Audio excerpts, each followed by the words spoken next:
California conservative, a libertarian, a moderate Democrat, believe in common sense, or just a sane person, this is the political podcast for you. It's the California Underground Podcast.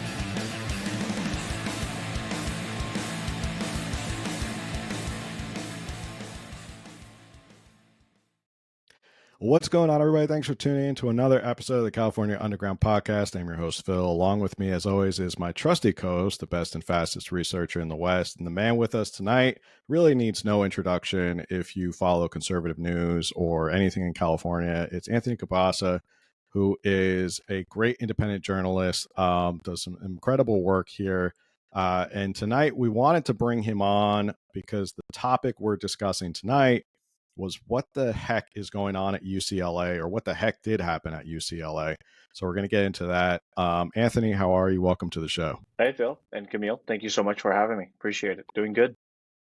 Yeah, you're a busy guy, so we were glad to be able to nail you down for this one. I was tuned in.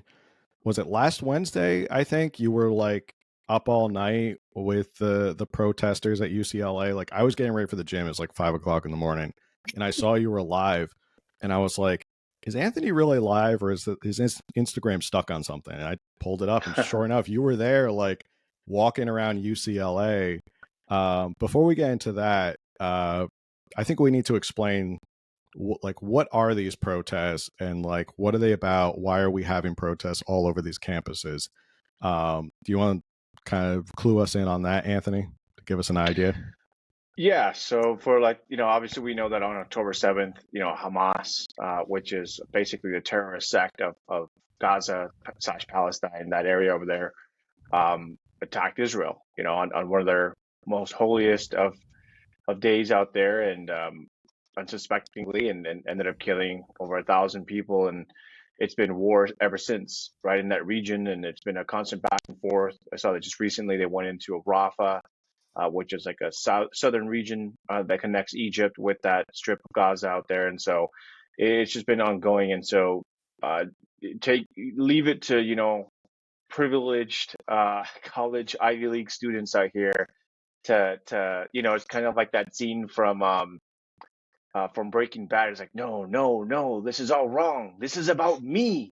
This has to be about me, so to each your own, but they've been basically protesting, the war with Israel and the Palestinian people. And, there's been multiple reports of thousands of civilians dead. President Biden actually also stated that in a national address, stating that basically about 25,000 Palestinians had been killed during this war.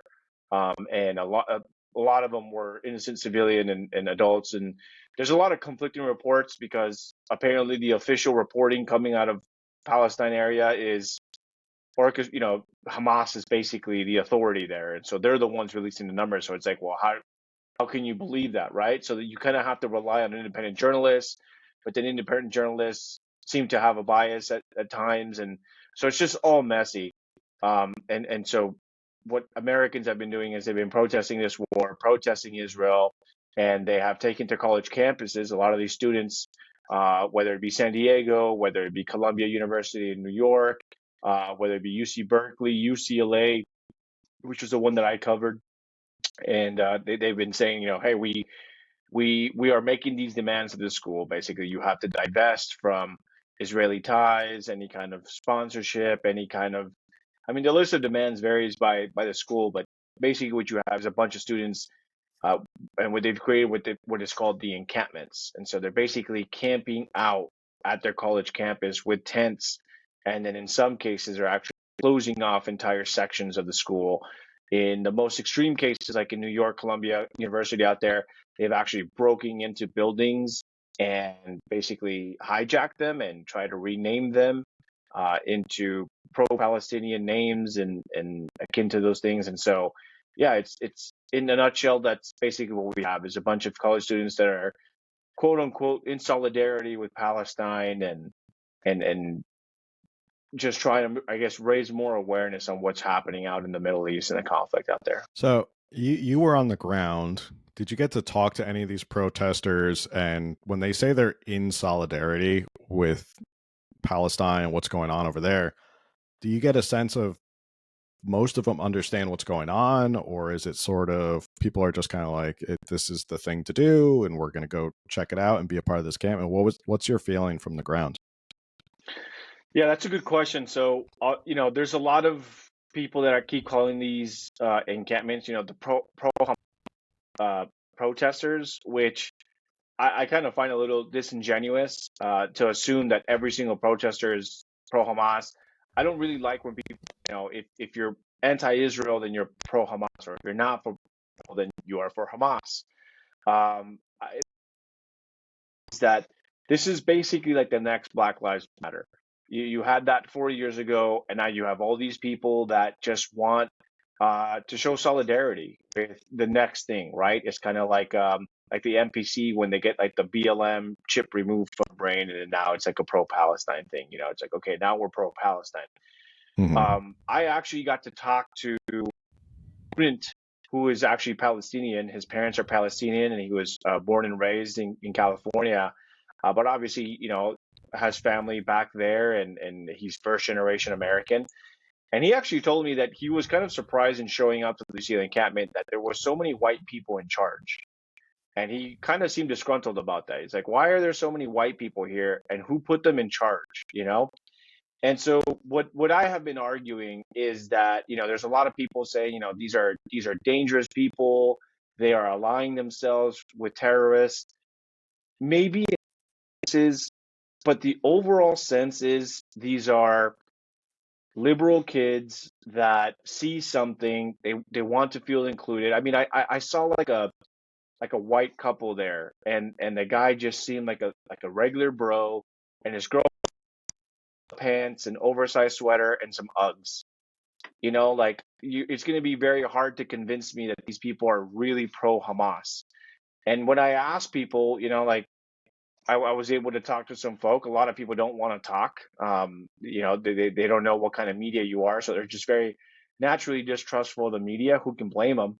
But also, in talking with some folks, they really don't know why they're there. They understand that there's a war, and the way they see things in their mind is our Palestinians are indigenous to that region. They're people of color. They're browner than the white Israelis. Looks like Israel wants to colonize these brown people. So again, it's kind of like the same in where white colonists are bad and people like oppressed, right? It's been taught to them for essentially decades now, but especially recently in the blacks that happened and following the 2020 election season and beyond. And so I'm seeing a lot of the same. A lot of the same talking points, a lot of the same people in charge. Some of the groups that are putting this together is, of course, the Black Lives Matter chapter of Los Angeles, which is one of their bigger chapters. You have the Democratic Socialists of America, and then you have the Revolutionary Communists, also known as the RevComs. And these are the ones kind of taking charge of this, and leave it to them to basically take charge. This is just the way these communist groups, these socialist groups operate. Is they like to infiltrate. They like to infiltrate movements, and they like to take direction and kind of spread the messaging. And so, talking, if you're looking for real Palestinians, like actually just anti-war, it's going to be very hard to come across. Because when I was talking to that Palestinian student, he said that the reality is neither New York nor California have a large Palestinian demographic. It's something like he said something like 80,000 Arabs in America actually identify as Palestinian. And a lot of them are hyper centralized in Dearborn, Michigan, like the Michigan area. So that's where he kind of was going into the whole, I actually got a really good interview with him, and he was one of the more like cohesive people. He was like, look, he basically said, this is what I believe. I believe that America needs to cut ties with most foreign countries to include Israel. I don't think they should be our biggest ally. They do nothing for America or really anyone. He said that Israel is pretty degenerate, saying that they have large LGBT parades and all this stuff. He's like, I thought that basically saying like us Christians, I thought you Christians were against those things. but out there they celebrate it. It's like the biggest celebrations. He said that foreign aid to all countries, including Ukraine, need to stop because there are Americans that are struggling. It's like, I'd rather the money just be here. Like, there's people struggling for healthcare. Why can't we invest that money into people that are struggling with healthcare bills? And so these are talking points that I think that maybe some people on the left and the right would be like, actually, some of this stuff kind of makes sense, right? Especially with the foreign aid spending, et cetera.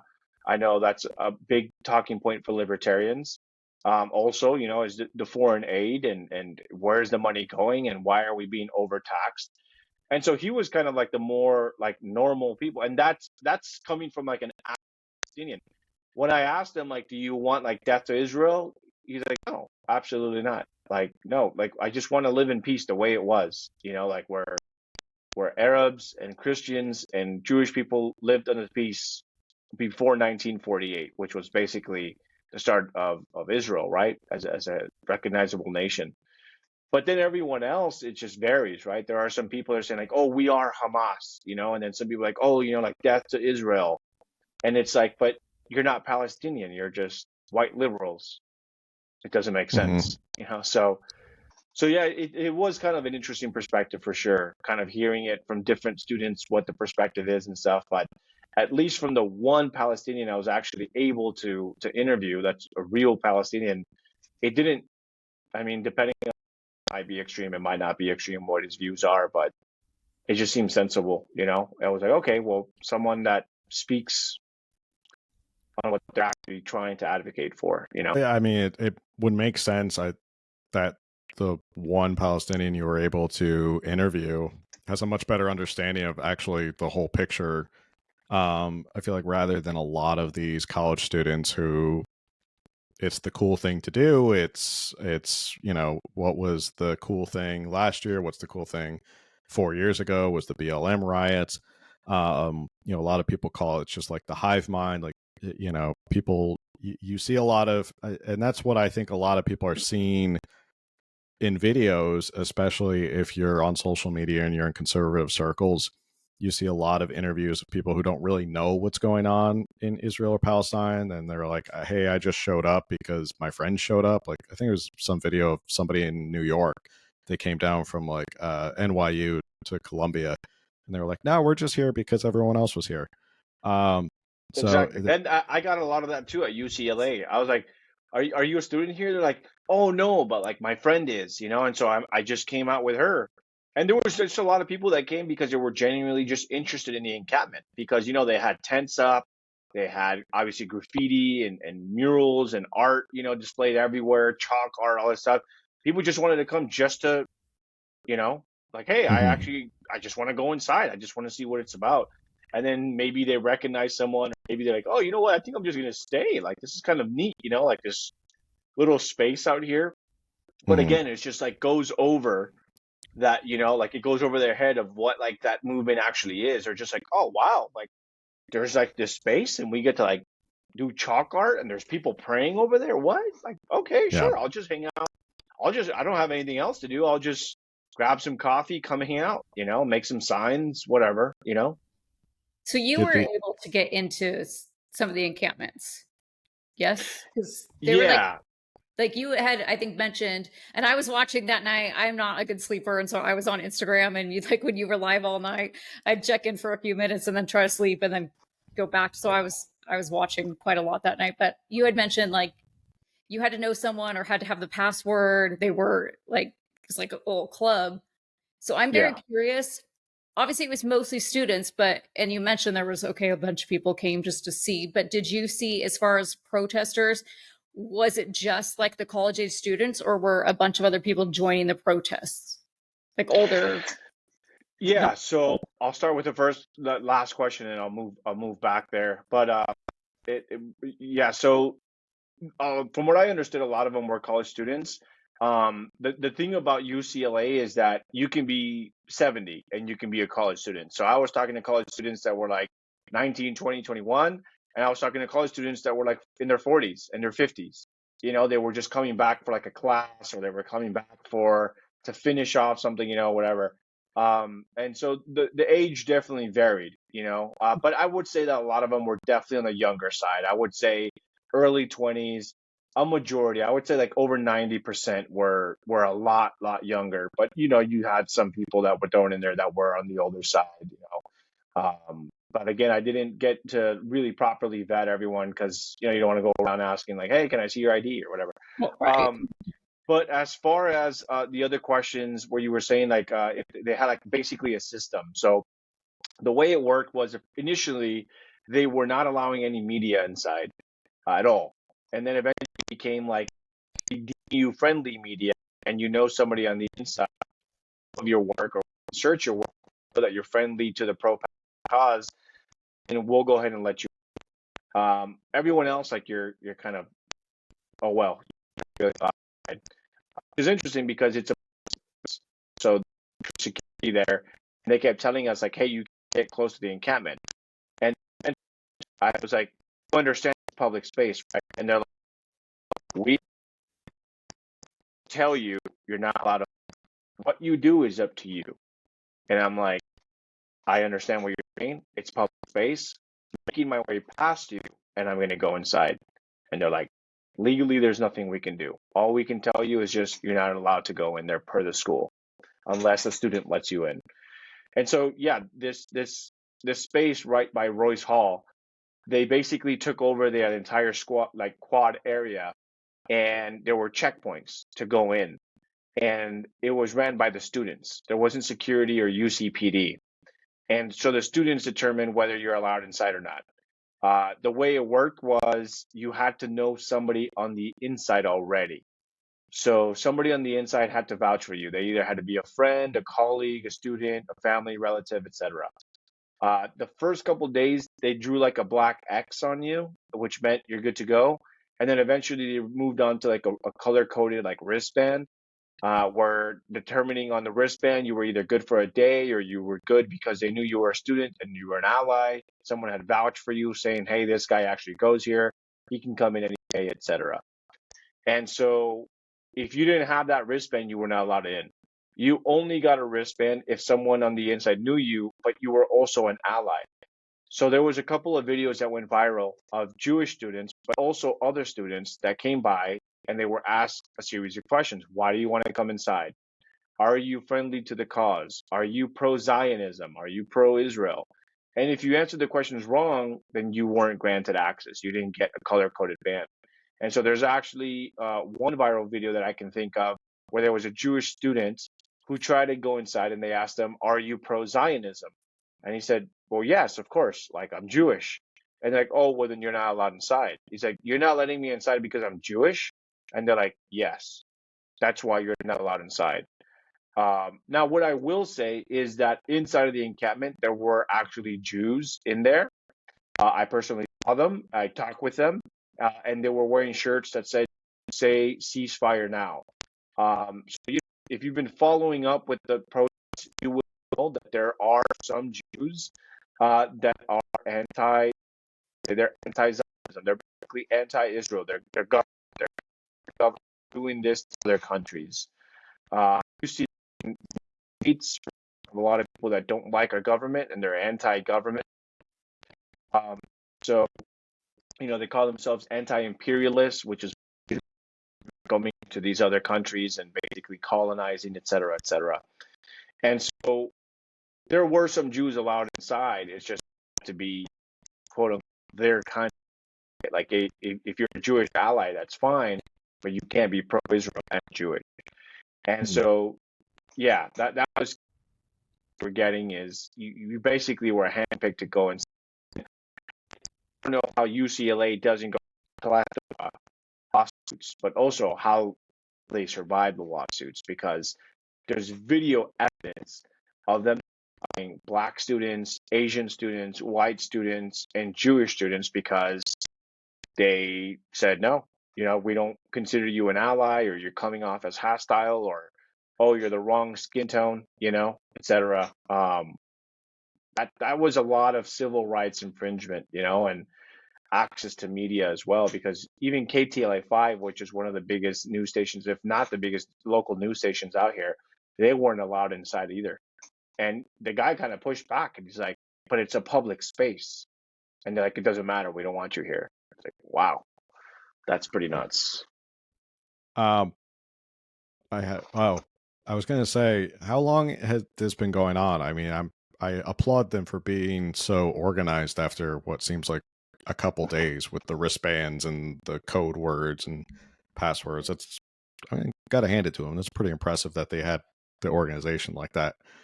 I want to talk about the stuff that I was watching last week, specifically that made the headlines. Is you were there, you were live streaming, basically right when the police kind of confronted all the protesters. I laugh when I hear like these protesters scream hold and stuff like that, like they have some like military experience or whatever.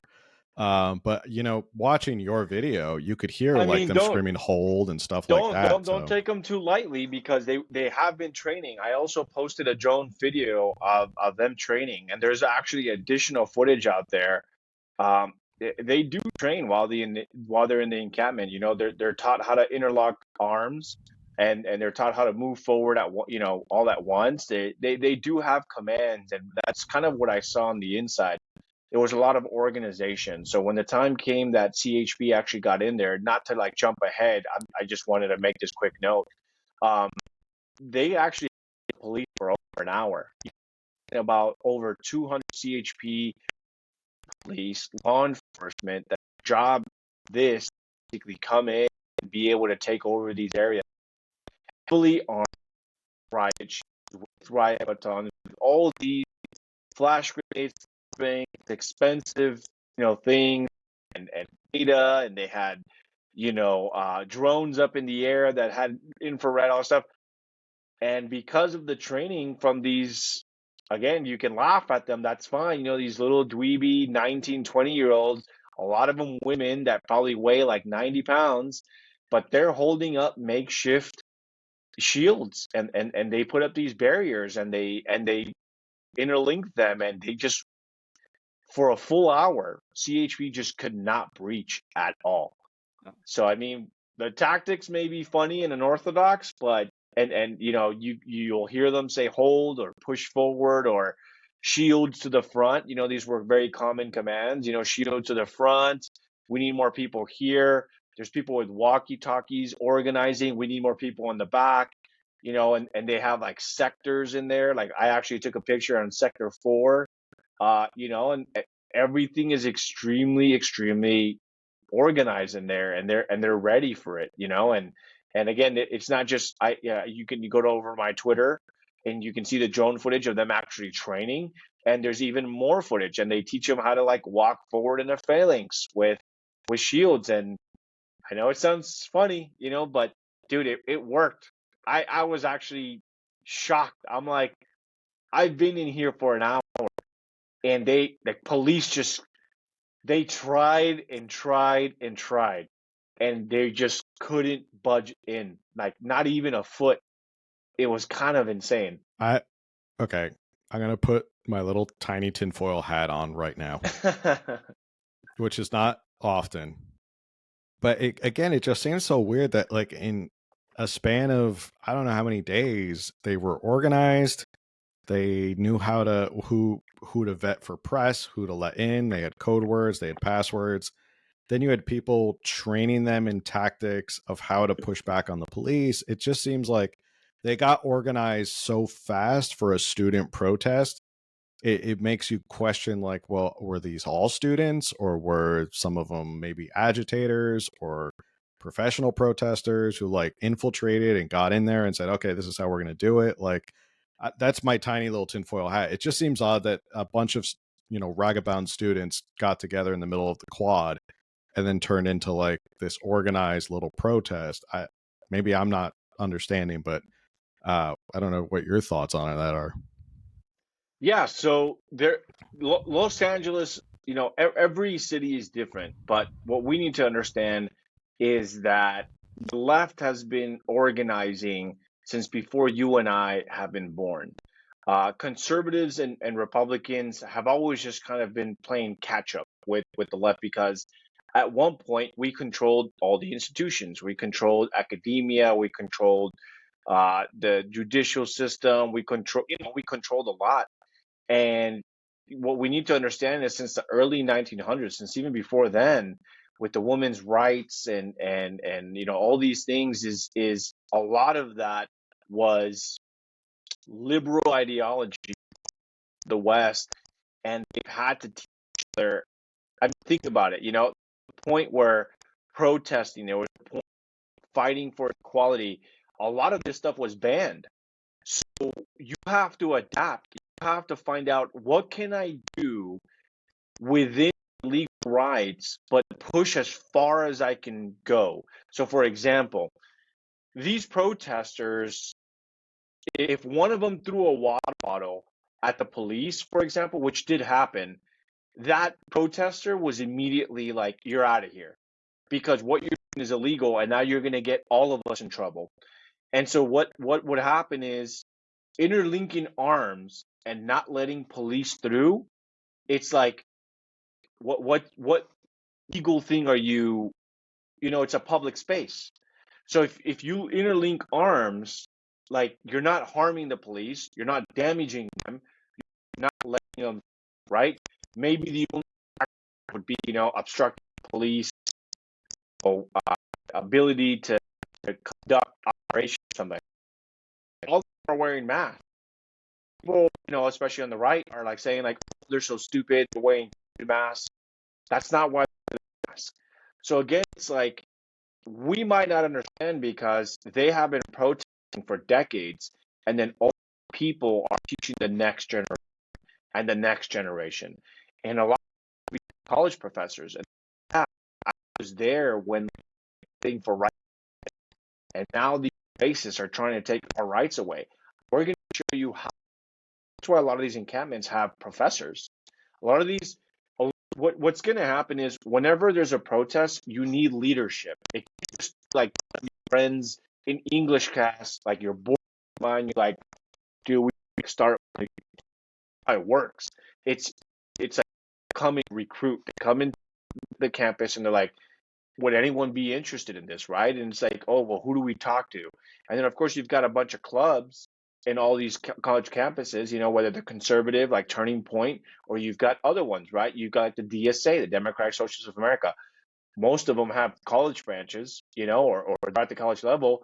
That's how you start organizing. You're like, hey, don't say anything, but like on this day, we're going to go ahead and we're going to start this encampment. This is what we need. So it's like they make a list of things, right? Like this is what we're going to need. This is the minimum. This is how many bodies we need. Start asking around and see if anyone would be interested. Everything is strategic. Nothing is by chance. Nothing is by coincidence. I mean, the night before the police took it down, they successfully push back against the pro-Israel guys, where they were allowed to basically beat each other up for 5 hours. The pro-Israel side, they didn't get inside at all. They weren't even going to take their barricades. I mean, again, the umbrellas, people make fun of them. I'll never forget this epic image that I remember, Portland, Oregon, when they were basically firebombing the inside of a federal building there, and other anarchists and left wing. There was a picture taken of a guy, an Antifa guy, with a leaf blower, and he was in the middle of the street. And people laughed and like, oh, like, his dad is probably a hard worker and just stealing his dad's equipment. And people like, wait a minute. The leaf blower is because police were using gas. And so you blow the gas away, right? Like that's probably the most effective way you can do it. Why do they wear masks? Show their identity. I'm sure there's probably a lot of basics who's not going to make fun of anybody that wish they probably would have worn a mask that day so that they wouldn't be recognized on that day, right? Again, they didn't know that they win, but hey, note to self, right? If it ever happens again, wear a mask, conceal your identity. But like again, this is all strategy. Again, I'm not trying to glorify anything. This is my job. I'm a journalist. I read about these things. If you look back to like the early 1900s, this is how they organized. UC Berkeley, UC Berkeley's like a notorious school in the nation for activism, where a lot of these people, like, that's the way they organize. It's the left has been organizing a lot longer than any of us here combined, all our years put together. That's why we just don't understand it, because again, we're playing catch up. We don't know how to organize. We don't know how to mobilize like that. When Roe v. Wade was overturned, David Hogg, that everyone laughs at, and it's like, oh, this guy, he's a dweeb and this and that. This guy helped organize Roe v. Wade protests in 45 states. When's the last time, Camille, Phil, please tell me, when's the last time any Christian has been able to organize anything in 45 states? For anything, for that matter. Never. It's never been done.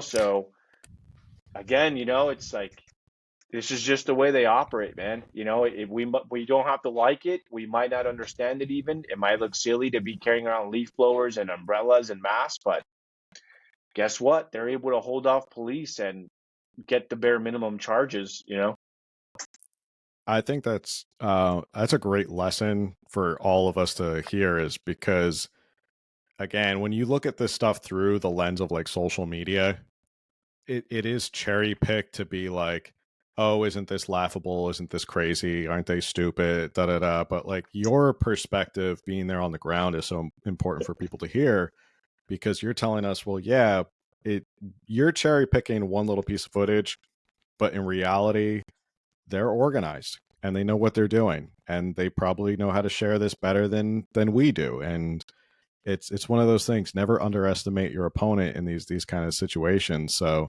and the thing is, we have been underestimating them for decades. But who controls the institutions, ladies and gentlemen? It's not Christian conservatives. That's for sure. So I know you got to get going. Is there any final thoughts before we let you go about what you saw last week? I mean, listen, it's one of these things where I kind of find ourselves in a very unique situation where it seems like a lot of the things that the pro-Palestine folk are advocating for are some of the things that the right and even libertarians advocate for. End foreign aid to endless wars, put an end to the forever wars, put Americans first, and stop sending weapons of mass destruction and the killing of innocent civilians. Regardless of whether you believe the numbers or not, or you want to make it seem like Hamas always lies, dude, I've seen the videos and I've seen the images of a lot of these dead Palestinians. And all I ever say is we need to pray for the innocent. I'm not going to side with communists. I'm not going to side with anarchists. And I'm not going to side with people that are using violence and the burning of our flag to make a statement. But I find that we are in this weird situation where it seems like, again, both parties are kind of, like there's some common ground here, and it's just going to be interesting to see what the summer holds. I think personally, the reason why they started at the college level, with these college encampments, is because I think that they're recruiting. Again, I think it's by design. I think it's strategic to recruit all these college campus kids and university kids to get them ready for the summer. I truly believe it's a presidential election year, probably one of the most important presidential election years of our lifetime. It seems like we keep saying that every presidential year now since like 2016, right? But I think that these protests will continue into the summer. I think it's going to boil over into something bigger. And again, they're strategic. They're already recruiting, and that's the thing, is a lot of these people are being registered to vote. Their beliefs are being shaped and molded. And this is where, I put out a tweet and a lot of people got angry because I said this. And I'm like, this is where you can calm down and you need to start leading people. The churches, where are pastors reaching out to Palestinians saying, we understand. We're not for the war, not for any war, not for the killing of innocent people on either side. Right? And we identify the kids because, like, well, they killed people first. But that's the good people side. Repay people by doing worse crimes and worse things, right? again, it's like people try to justify it. It's like, well, no, where's the sympathy? Where is the olive branch by the right to these people? Say, hey, we see you, understand you're hurting right now, and what can we do, right? And I think Republicans are. There's a lot of Republicans are looking for ceasefire because they're saying, Donald Trump himself, man, this would have and kind of Israel's leadership. Like, what the heck is going on? And we can't keep doing this, So I think we're in for an interesting summer, and I think that more and more the right needs to get active, because if we just continue to allow anarchists and communists to infiltrate these movements, there's going to be no movements left. They've infiltrated the feminist movement. They've infiltrated the workers and the unions. They've infiltrated, the LGBT movement. They've infiltrated, now the pro-Palestine. So now they're infiltrating the Muslim community and the Arab community. Like, what, it's like again, it's all by design, all strategic. And it's like, well, it's like our side just continues to dwindle because we don't mobilize, we don't organize. It seems like we just laugh about everything, and it's like, well, we'll see come November. If it's true that we're just focusing on elections, then I guess we'll win in a landslide come November, and then maybe we can make some change on the legislative side and the executive branch side. But only time will tell. But as far as the protests, I think we're just getting started for the summer, and I'll be out there covering as much as I can. So buckle up for the summer. It's going to be a wild one. It's going to be wild. Going to be wild. Well, Anthony, I know you're busy. You got to run, so we'll let you sign off here. Look forward to seeing you next week, though. So I don't know if you wanted us to say that, but we look forward to seeing you next week. So always good to see you in person. I'll be at the GOP convention with you guys. No worries. So if you see any of us, stop and say hi. We're all very friendly. So I think most people know, though. Do you want to shout out your social media platforms real quick so that people can go see these videos? Sure. Yeah. If you guys want to follow me on most social medias, including TikTok, which I do have because America sells your info to China anyway, by the way. It is Informed with Anthony.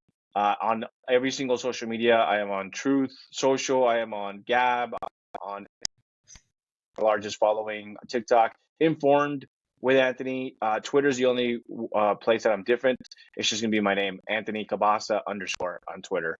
So yeah, I'll see you guys over there. All right. Thank you. Thanks for joining in. Yeah, thank you so much for having me. Good night. Yep. Well, it's always, glad we got Anthony on. Because he was there in person, so that's really important, because seeing it from a personal perspective and seeing it on the ground perspective is crucial to understanding like what they're. And I think Anthony nailed it, where he's saying, look, they're organized, and to the layperson or to the conservative influencer who likes to, cherry pick a piece of video and show it and say, oh, look at how dumb these protesters are. They don't know what they're doing. But the more you hear about it and you go, man, they're organized. Like, they knew what they were doing, and in a short amount of time, like they just locked ranks. I think that was the most surprising thing, is just how organized they were. I thought it was just a bunch of like students who showed up to a quad and they were camping and they were doing their thing, and then the police showed up and broke it all up. But they were very organized. So I feel like they prepped by watching The Walking Dead. We're like, this is how we're gonna do it. They must have prepped somehow. Somebody had some sort of training video. Maybe there's training videos. Maybe you go on YouTube, there's training videos of how to be agitators or protesters. But regardless, they are shaping the narrative. And I think that's something that Anthony talks about a lot, which is when you do these sort of things and you do this sort of action and you organize, you get to shape the narrative.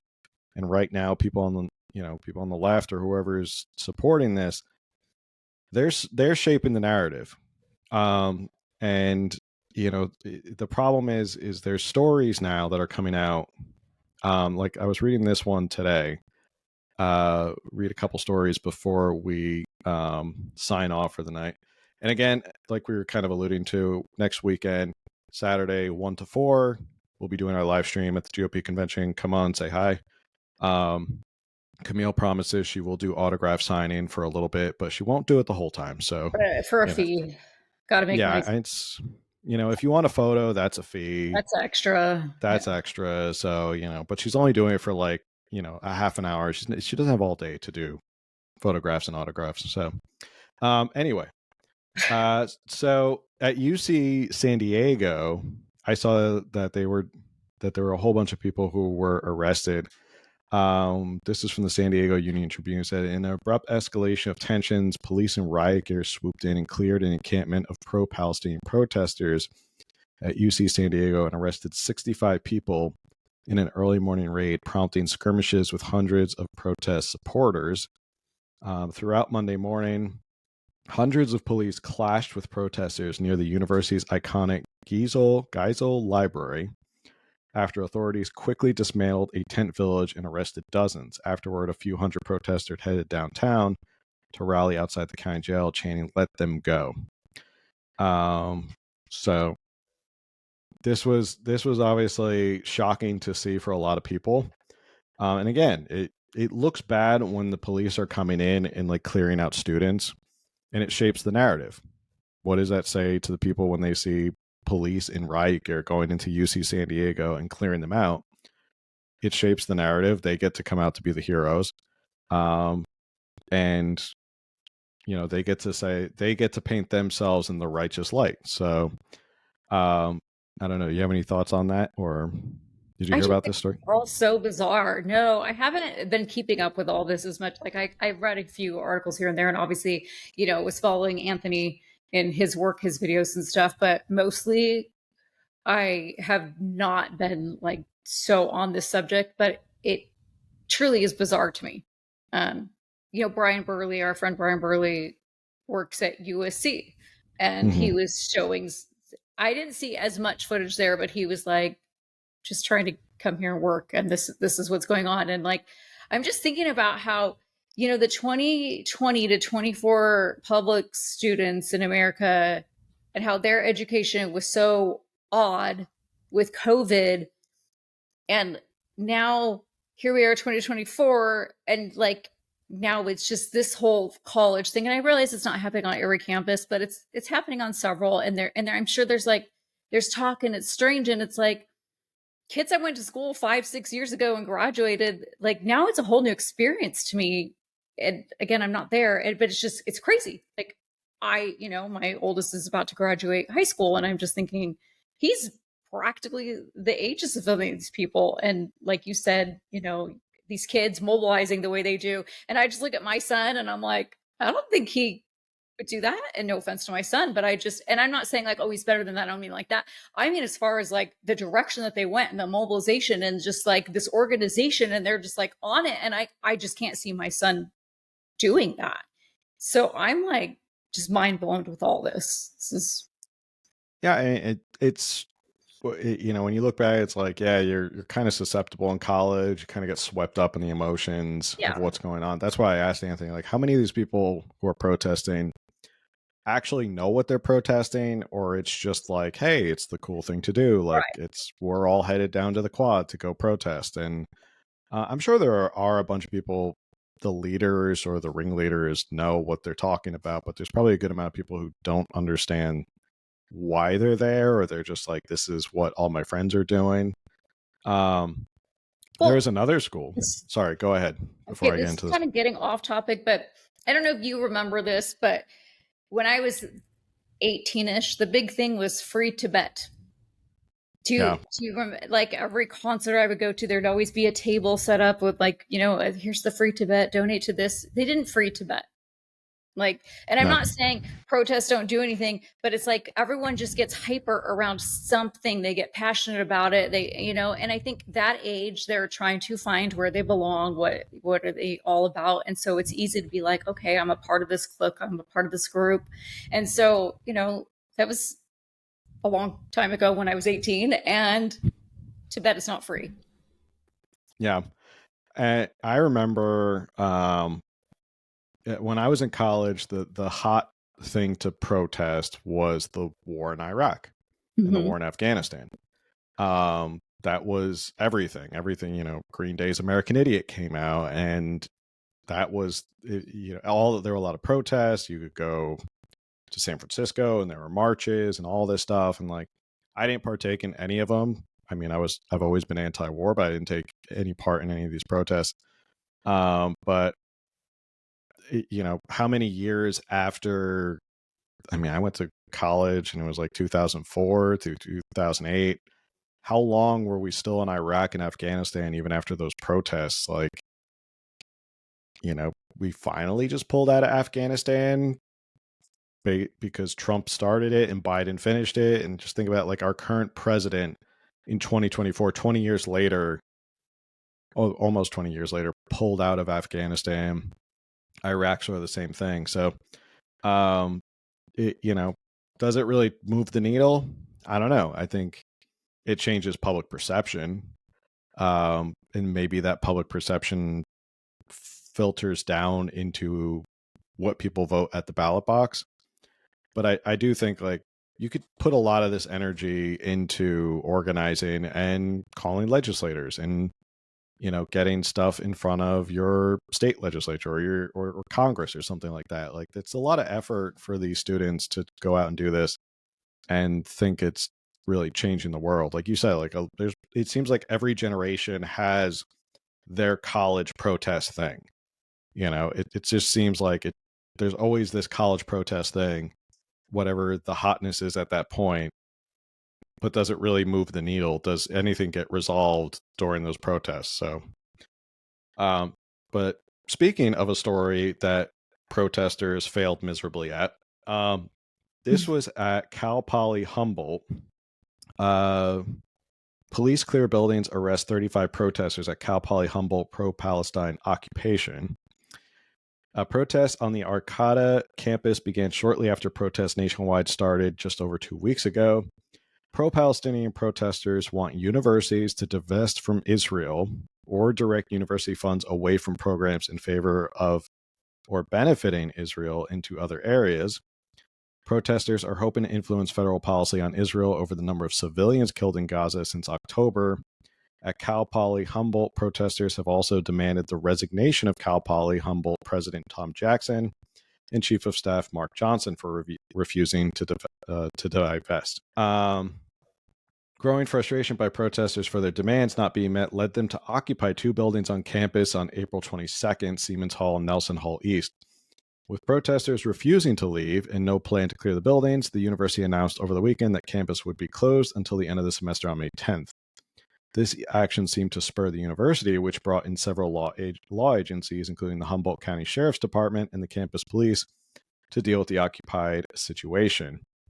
Following the footsteps of police action at USC, Cal Poly Humboldt officials had enough and gave them the green light to law enforcement on Tuesday morning.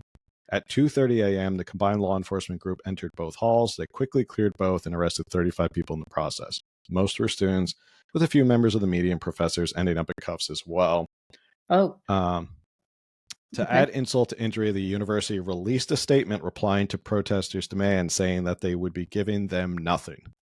Cal Poly Humboldt even pointed out that they have no direct investment and less than 1% indirect investment with Israel, and no direct ties to Israeli universities, meaning that even if they wanted to, nothing could be done to even remotely divest. Somebody said, quote, "Those Cal Poly protesters did not do their homework," researcher Sandy Crane, who studies college protest movements. Quote, "Their demands were not only unreasonable, but the university literally couldn't do anything about them. There was nothing to divest from. If it had been a plain ceasefire protest, okay, maybe they could have had something, but they just didn't. So all those arrests and occupying the building were for nothing." So again, they get swept up in the fervor and they think they can demand all this stuff. And then in this case, they got nothing. It's like at the end of Willy Wonka, you get nothing. So, all right. Any final thoughts on any of these protests before we log off for the night? I have no final thoughts. You have no final thoughts. I agree with Anthony. I don't think these protests are going to stop now. I think they're going to keep going into the summertime, whether it's pro-Palestine or something else. I think buckle up. It's going to be a tumultuous summer, especially with the election heating up and all that. So yeah, on that note, we'll see everybody next weekend live at the California GOP convention. Yeah, there'll be another episode before then, but we're just reminding you. We're just putting it out there just so you can, if It's you, coming up quick. It's coming up quick. It's already a week away. So if you haven't made plans, I'm sure you can figure out how to get there and maybe get in. So yeah, we'll see you there. And as we sign off every show, make sure you like, share, subscribe, review. Helps with the algorithm, helps more people find us. And the best thing you can do that helps the show, that is absolutely free, sharing is caring. Make sure you share it with somebody who would enjoy this, so they can learn more about this. And on that note, we'll see you on the next one. Later.